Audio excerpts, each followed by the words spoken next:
Rosalie, ano ang bagong natuklasan sa pagdinig ng House Quadcom ngayong araw? Alas 10:30 na ng umaga nang mag-umpisa itong ika-13 pagdinig ng House Quadruple Committee o Quadcom ngayong araw. At unang isyong tatalakayin ang extrajudicial killing sa anti-drug war ng Duterte administration, gayon din ang illegal drug trade.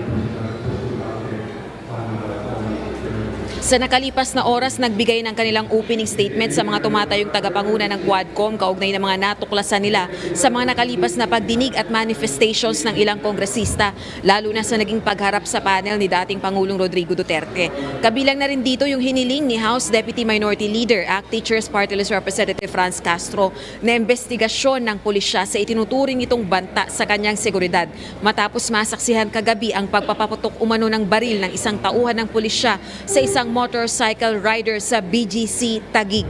Sa gitna umano ito ng traffic at mga motorista. Ngayong araw, huling hearing ng Quadcom para sa taong ito at inaasahan nating tatapusin na ang pagdinig kaugnay ng illegal Philippine Offshore Gaming Operations o POGOs. At ipagpapatuloy naman sa 2025 ang investigasyon sa EJ case ng anti-drug war ng Duterte administration at illegal drug trade. Halos kauumpisa pa lang ng formal na pagdinig o interpellation ng mga mambabatas sa mga resource person dito sa Quadcom hearing, at sa susunod na linggo ay inaasahan natin, Ella, yung gagawing presentasyon ng Quadcom sa kanilang progress report sa plenaryo ng Kamara kung saan nakasaad yung mga panukalang batas na kanilang isinusulong kaugnay ng kanilang 13 pagdinig sa iba't ibang issue. Gayon din yung kanilang rekomendasyon na pagsasampa ng administrative at criminal charges laban sa 10 individual.